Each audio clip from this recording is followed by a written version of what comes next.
আজকে আমরা দেখব কিভাবে টাইপিং করতে হয়। অনেকেই জানেন। তারপরে আরো কিছু কাজ আমাদের বাকি ছিল ইমেজ এডিটিং এর জন্য, এগুলো দেখব। তার আগে টাইপিংটা দিয়ে শুরু করি। Typing alignment. প্রথমে একটা ফাইল থেকে নিউ একটা ডিফল্ট সাইজ নিয়ে নিই। ফটোশপ যে ফটো এডিটিং করা যায় তা না, পাশাপাশি আমরা এখানে বিভিন্ন ধরনের টাইপিং বা বিভিন্ন ধরনের ডিজাইন করতে পারি। এটার জন্য ডিজাইন করতে গেলে দেখা যাচ্ছে লেখালেখি করতে হয়, এর জন্য এখানে টাইপিং টুলস আছে। আমরা এই যে টাইপ মেনুতে গেলে অপশনগুলো পাবো এখানে, পাশাপাশি এখানে নিচে এই যে টি horizontal type, vertical type, horizontal type marks tool, vertical type marks tool. উপরে যে যে দুইটা দেখতে পাচ্ছি এই দুইটা বিপরীত হলো এটা। যা আমরা এখানে লিখলাম, নর্মালি যদি টাইপ টুল দিয়ে সিঙ্গেল কোনো লাইন লিখতে চাই, যেমন লিখলাম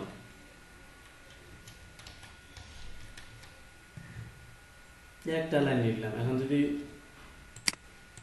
এই যে একটা লাইন, টাইপ টুলের মজা হলো আপনাকে কোনো লেয়ার নিতে হবে না, যেটা আপনি লিখবেন অটোমেটিক একটা নতুন লেয়ার তৈরি হয়ে যাবে।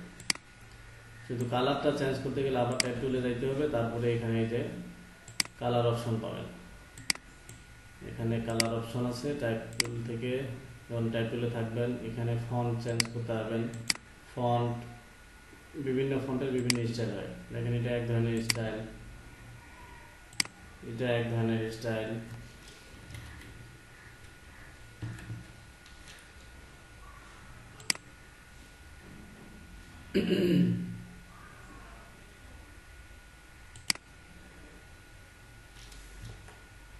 এটা এক ধরনের স্টাইল। তাহলে আপনি যখনই ফন্ট চেঞ্জ করবেন তার সাথে স্টাইল চেঞ্জ হচ্ছে। ফন্টের এখানে পাশে আছে স্টাইল, ইটালিক করবেন না বোল্ড করবেন, রেগুলার করবেন, কোনটা করবেন এটা ডিপেন্ড করতেছে আপনার ফন্ট, ওই ফন্টের স্টাইল আছে কিনা। এটা এখানে যদি লিখি রোবোটো, এই যে রোবোটো লিখলাম, রোবোটোর বোল্ড আছে, লাইট আছে, ইটালি আছে, মিডিয়াম বোল্ড আছে। এতগুলো যে ফন্ট সাইজ পাশে ছোট করতে পারবো। ছোট হয়ে গেলে ইন্টার যদি দিয়ে দিই তাহলে ছোট হয়ে যাবে। অথবা আরেকটা কাজ করতে হবে, টাইপ টুল থেকে এখানে ডবল ক্লিক করে এটাকে ব্লক করে নিতে পারি। তারপরে আমরা ফন্ট সাইজ কমালে যে সঙ্গে সঙ্গে এখান থেকে কমে যাবে। তো এই ফন্ট, আমি যে ফন্টগুলো লিখতেছি এই ফন্টগুলো আপনাদের এখানে থাকবে না। এগুলা ডাউনলোড করা ফন্ট, এগুলো সব হলো ডাউনলোড করা ফন্ট। আপনার ডিফল্ট ফন্ট শুধু পাবেন, কিছু ডিফল্ট ফন্ট তো থাকেই পিসিতে, এগুলো পাবেন। তাহলে আমরা টাইপ টুলে গেলে ফন্ট নাম চেঞ্জ মানে ফন্ট স্টাইল চেঞ্জ করতে পারতেছি। ফন্টের নাম, ফন্টের স্টাইল, তারপরে এখানে হলো টাইপ। তার পাশে আসে এখানে হলো ফন্ট অ্যালাইনমেন্ট। এই ফন্ট অ্যালাইনমেন্টটা কি, এখানে লেফটে দিলে লেফট থেকে লেখা শুরু হয়। এখন দেখেন কোনো কিছু যদি আবার নতুন করে লিখি, এই যে লেফট থেকে শুরু হচ্ছে। যখন আমি টাইপ টুলে যাওয়ার পর সেন্টারে দিচ্ছি, এখানে ক্লিক করি, এখন সব কিছু সেন্টার থেকে লেখা শুরু হবে, দুই সাইডে বাড়বে। আবার যদি এমন হয় যে আপনি রাইট সাইড থেকে লিখবেন, রাইট সাইড মানে এখানে ক্লিক করবেন, রাইট সাইড থেকে লেখা শুরু হবে, বাম দিকে যাবে। এগুলোকে বলা হচ্ছে টেক্সট অ্যালাইনমেন্ট। এগুলো আমরা যেদিকে যখন যতটুকু জায়গা থাকবে ওই অনুসারে অ্যালাইনমেন্টটা ঠিক করি। যে দেখা গেছে আমার এখান থেকে ডান পাশে জায়গা আছে, বাম পাশে নাই, তাহলে অ্যালাইনমেন্টটা থাকবে কেমন, লেফট অ্যালাইনমেন্ট থাকবে। লেফট অ্যালাইনমেন্ট থাকে, এখান থেকে লেখা শুরু করবো, বাম পাশে অনেক দূর পর্যন্ত যাবে। ঠিক আছে। তারপরে এখানে কালার আছে, পরের স্টাইলটা পরে আসতেছি।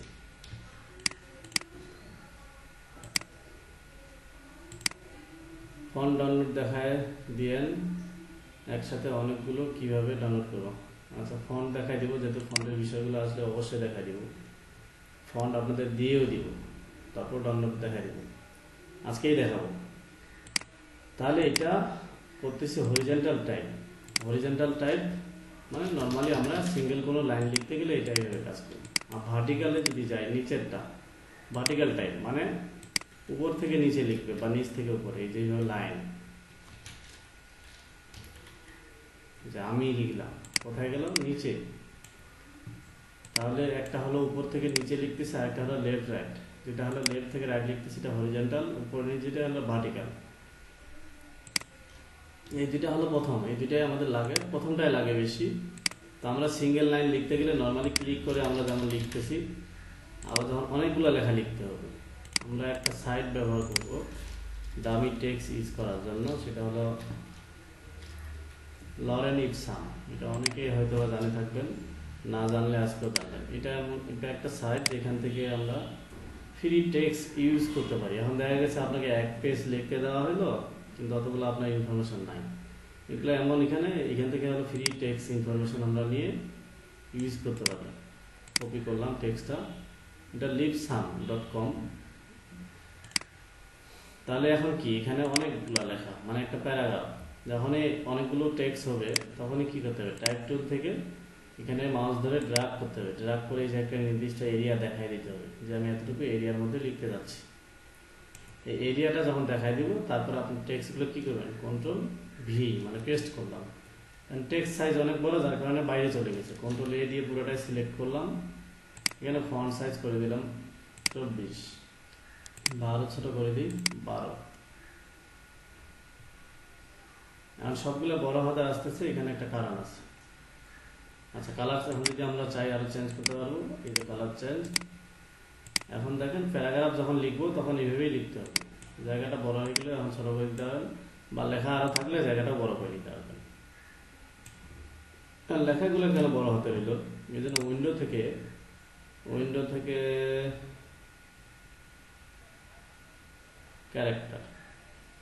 ক্যারেক্টার প্লেট নিয়ে আসলাম। দেখেন এখানে এই অপশনটা দেওয়া ছিল, যার কারণে লেখাগুলো বড় হতে আসছে। এটা পরে আসতেছি। তাহলে প্রথমে মাথায় রাখতে হবে, আমাদের সিঙ্গেল লাইন লিখতে গেলে নর্মালি আমরা ক্লিক করে লিখবো, আর যখন অনেকগুলো টেক্সট লিখবো তখন আমাদের মাউস দিয়ে এই টুলস দিয়ে মাউস থেকে ড্র্যাগ করে এরিয়াটা দেখাই দিতে হবে, যে আমি এতটুকু এরিয়ার মধ্যে লিখতে যাচ্ছি।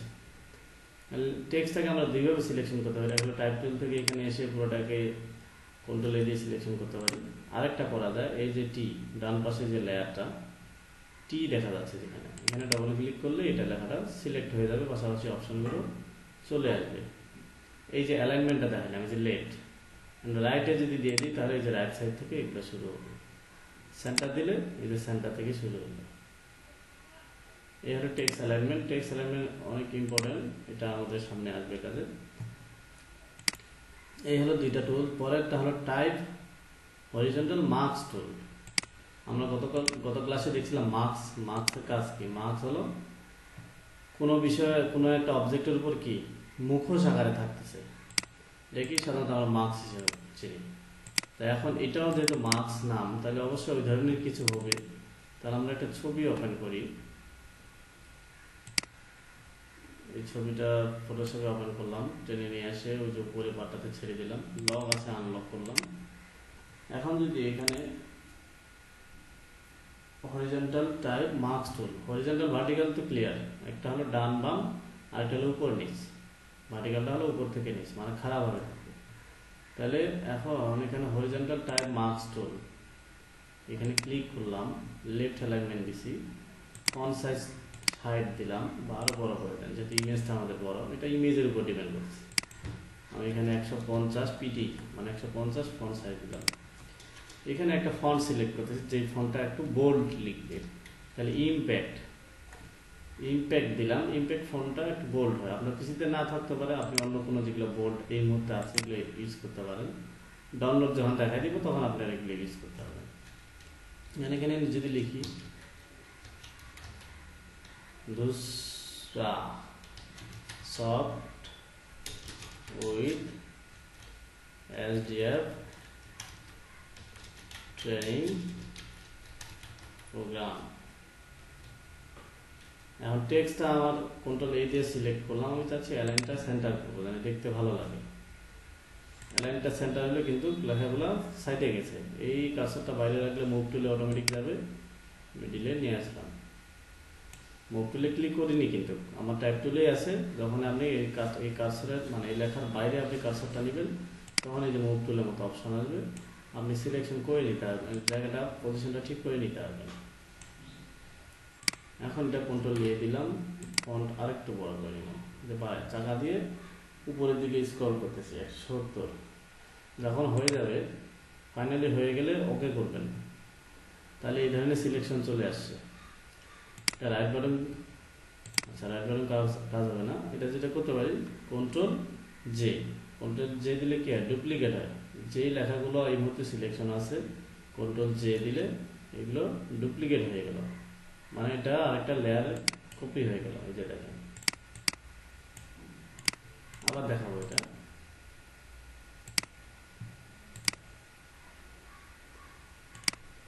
এখন এখানে যদি একটা ব্যাকগ্রাউন্ড নিই তাহলে আমরা ক্লিয়ার বুঝতে পারবো। এই যে এমন হলো, মানে টেক্সটটা শেপে রূপান্তর হয়ে গেল এবং ওই যে ব্যাকগ্রাউন্ডের উপর লিখছেন সেই ব্যাকগ্রাউন্ডটা দিয়ে একটা লেখা গেল, ওই ব্যাকগ্রাউন্ডের উপর লেখা গেল, সেটাকে আমরা ডুপ্লিকেট করলাম। তাহলে আমি এটা প্রথম থেকে আবার দেখাচ্ছি।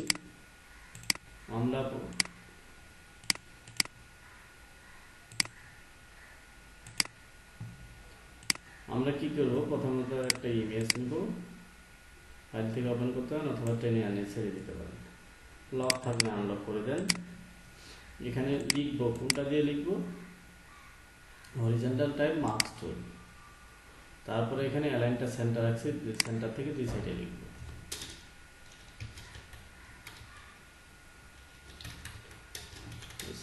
with SDF।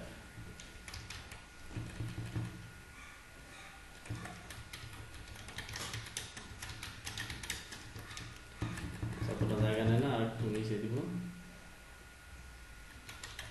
আচ্ছা, নিচে যাচ্ছে, কেউ ইন্টার দিলে নিচে লাইনে চলে যাচ্ছে লেখা।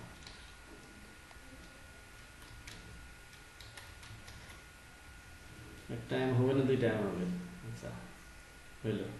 যখন লেখা হয়ে যাবে, যে উপরে টিক টিক দিবেন, এই লেখাটা সিলেকশন হয়ে গেছে।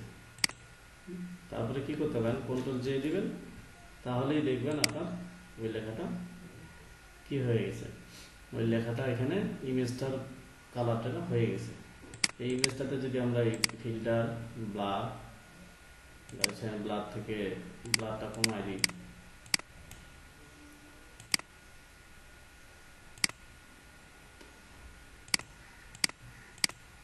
তাহলে আমরা এটাই ব্যাকগ্রাউন্ড পেয়ে যাবো। অথবা এখান থেকে গ্রেডিয়েন্ট কালার নিতে পারেন আপনি।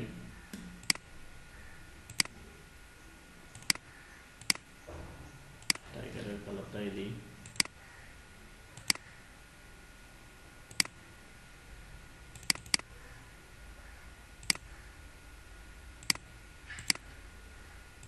নিয়ে আসছি, রেডিয়াল করলাম, রিভার্স করে দিলাম, কালারটা বাইরের দিকে।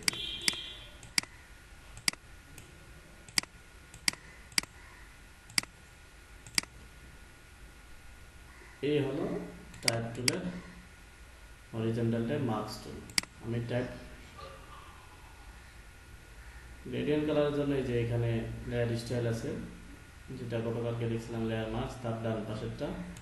এখান থেকে সলিড কালার নিতে পারেন, গ্রেডিয়েন্ট কালার নিতে পারেন, প্যাটার্ন নিতে পারেন। এখান থেকে নেওয়া মানে আরেকটা নতুন অটোমেটিক লেয়ার তৈরি হয়ে যাওয়া। এই জন্য এখান থেকে এই যে গ্রেডিয়েন্ট কালার, এখান থেকে আপনি কোনটা কালার নেবেন, যে প্রথমত সাধারণত আমরা প্রথমটা অথবা তৃতীয়টা, এই দুইটায় যে কোনো একটা সিলেকশন করে আমরা এই যে কালার ধরে ধরে কালারগুলো এখান থেকে চেঞ্জ করি। এই পাশে ক্লিক করব, তাহলে এই পাশের কালারটা চেঞ্জ করব। এই আপনি গ্রেডিয়েন্ট ক্লাসে তো এটা নিয়ে আলোচনা হয়েছিল। আচ্ছা, এইগুলো হলো টাইপ টুলের বেসিক জিনিস। আমি টাইপ টুলের পার্টটা একবারে কমপ্লিট করি, তারপর আপনাদের প্র্যাকটিস করতে দিব। এরপরে এটা হাইড করলাম, এটার উপরেই টাইপ টুলের কাজ শেষ মোটামুটি। এখন এরপরে যে জিনিসটা আসবে সেটা হলো উইন্ডো থেকে ক্যারেক্টার, যেটা আমরা এখানে এই যে এটাতে ক্লিক করলে ক্যারেক্টার প্লেটটা চলে আসে। এখানে লিখে রাখি, লিখলাম SDF। সাপোজ আমি লেখাটা লিখে ফেলছি কি ছোট হাতের, বড় করার দরকার, বা ফন্ট সাইজ বাড়ানোর দরকার, বা ফন্ট চেঞ্জ করার দরকার, তাহলে এই যে এখানেও পাবে, এই ক্যারেক্টার প্লেটে ওইগুলো আছে, উপরেও আছে, পাশাপাশি এই ক্যারেক্টার প্লেটটা অন করলে এটাও পাবো। যে এখানে যে ফন্ট আপনি দিতে চান, আমি ফন্ট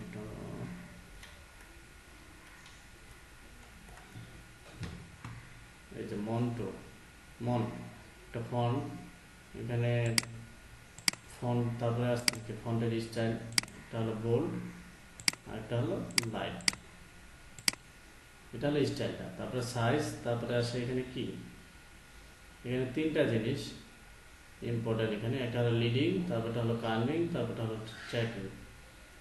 আসতেছি প্রত্যেকটাতে। তাহলে এই টেক্সটটা যে আমরা নিলাম, টেক্সটটাকে বড় হাতের, এখন তো ছোট হাতের লিখে দিচ্ছি, একটা যে ক্যারেক্টারটা বড় হাতের করতে চান তাহলে টাইপ মেনুতেও আমরা পাই এটা। টাইপ মেনুতে এসে আমরা এখানে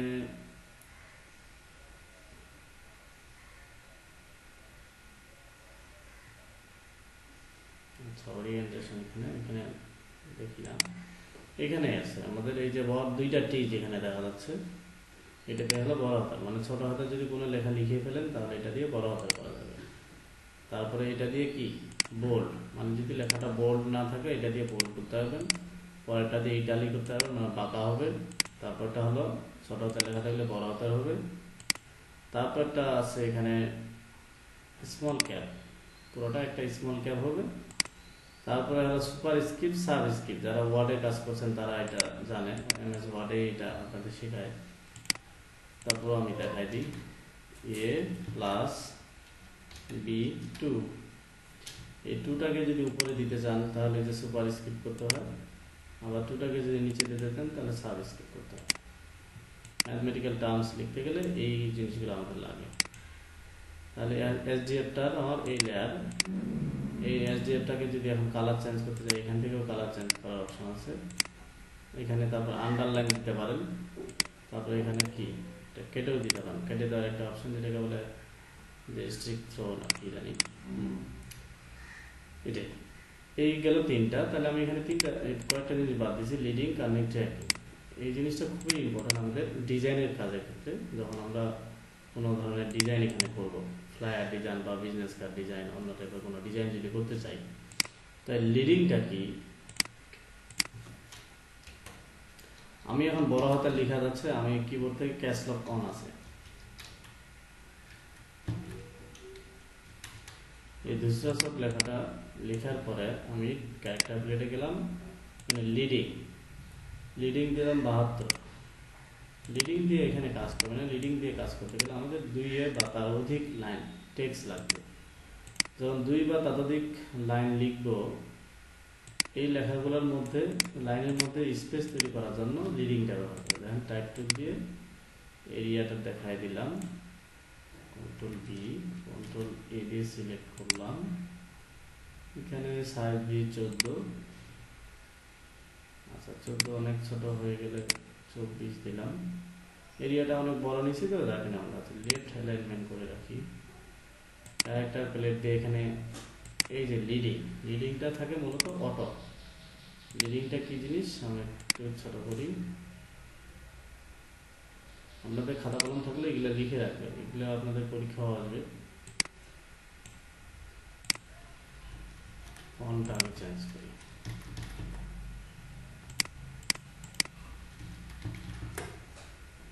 ওকে।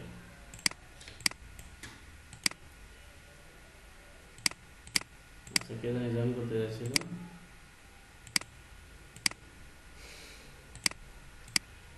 তাহলে আমি আছি এখন লিডিং, লিডিং করব।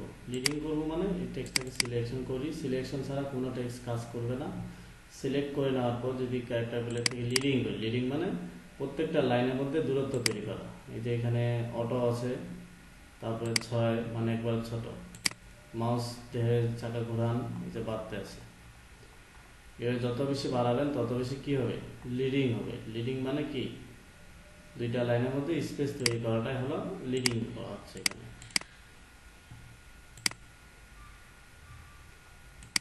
তাহলে 2 লাইনের মধ্যে স্পেস তৈরি করে লিডিং এর কাজ। এরপরে আসি আমরা ধুসরা সব লেয়ারটাতে, ধুসরা সব লেয়ার এই যেটা। তারপরে এখানে আরেকটা আছে, সেটা হলো কি ট্র্যাকিং। লিডিং এর পর এখানে আছে না প্রথম, তারপর আছে কার্নিং। কার্নিং সেট দ্য কার্নিং বিটুইন 2 ক্যারেক্টার, দুইটা ক্যারেক্টারের মধ্যে দূরত্ব তৈরি করা হলো কার্নিং এর কাজ। কি টিটাতে ডবল ক্লিক করলাম, এই যে ডি ইউর মাঝখানে যে কাজটা আছে, কিবোর্ড থেকে যখন স্পেস দিচ্ছি, স্পেস দিলে কি হচ্ছে, ফাঁকা হয়ে যাচ্ছে, কিন্তু আমি চাচ্ছি যে একটু ফাঁকাটা কম করব। এই কাজটা আপনার এখান থেকে করতে পারেন, এই যে কার্নিং বিটুইন 2 ক্যারেক্টারের মধ্যে ডিস্টেন্স তৈরি করা। এখানে এই যে দেখেন মাউস দিয়ে যত ঘোরাবেন বা লিখে দিতে পারেন যে কতটুকু আপনি দুইটার মধ্যে স্পেস চাচ্ছেন।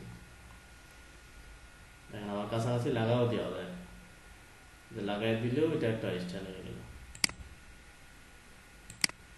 এখন এটা তো লেখাই আছে, যেটাতে দিচ্ছি স্টাইলটা নিয়ে নিচ্ছি। তো এইটা হলো কি, দুইটা ক্যারেক্টার মধ্যে দূরত্ব তৈরি করা হলো, কার্নিং এর কাজ আবার 0 করে দিলাম, মানে ডিফল্ট হয়ে গেল। আর প্রত্যেকটা ক্যারেক্টারের মধ্যে যদি স্পেস তৈরি করতে চান তাহলে তারপরে যেটা করতে হবে সেটা হলো ট্র্যাকিং। যে 200 দিলাম, প্রত্যেকটা দেখেন দূরত্ব হয়ে গেল, ফাঁকা হয়ে গেল। তাহলে তিনটা জিনিস, একটা হলো লিডিং হলো এই যেটা 72 দেখা যাচ্ছে এই মুহূর্তে। লিডিং এর কাজ হলো দুইটা লাইন যদি থাকে বা প্যারাগ্রাফ যদি থাকে, ওই প্যারাগ্রাফের লাইনের মধ্যে দূরত্ব তৈরি করা। কার্নিং হলো দুইটা টেক্সটের মধ্যে যদি স্পেস কমা বাড়া করতে চান তাহলে কার্নিং কাজ করবে। আর এখানে ট্র্যাকিংটা হলো প্রত্যেকটা টেক্সটের মধ্যে দূরত্ব তৈরি করা। তারপর আমরা আরেকটা জিনিস, যে শো ট্রান্সফর্ম দিলে এটা সিলেকশন হয়ে গেছে। আমরা ফন্ট এইভাবে যদি বাড়াই, টানাটানি করে যদি বাড়াই তাহলে কি হয়, ফন্টটা ভেঙে যায়। তো এই কাজটা আমরা এখানে আরেকভাবে করতে পারি, যে পার্সেন্টেজ দেওয়া আছে, ভার্টিক্যাল স্কেল, যে একই জিনিস টানাটানি এখান থেকে হলো না করে এখানে হলো নির্দিষ্ট একটা মাপ দিয়ে করতে পারেন, যে আপনি কত পার্সেন্ট এটা বাড়াইলেন, 150। তাহলে এটা হলো কি, উপরে নিচে বাড়ানোর জন্য এই স্কেলটা ব্যবহার করতে হবে, ভার্টিক্যাল স্কেল। আর লেফট রাইটে বাড়ানোর জন্য হরিজেন্টাল স্কেল, যে এখানে 200 দিয়ে দিবেন ইন্টার। তাহলে কি হলো, আমরা যেটা হলো এমনি আইডিয়াতে টানাটানি করে করব, সেই কাজটা আপনি মাপ নিয়ে করতে গেলে ওইখান থেকে করতে পারেন। আর ফটোশপে কখনো এই যে ফন্ট এই যে ছোট বড় করার জন্য এইভাবে করা যাবে না, সবসময় ফন্ট সাইজ লিখে দিয়ে ছোট বড় করতে হবে। ঠিক আছে, এই হলো টেক্সটের মূল বিষয়। এখন তাহলে আপনাদের কাজ কি, আপনাদের কাজ হলো হরিজন্টাল টাইপ মার্কস টুল দিয়ে একটা স্যাম্পল করে আমাকে দেখাবেন। পাশাপাশি আপনারা এখন যে জিনিসটা করতে পারেন,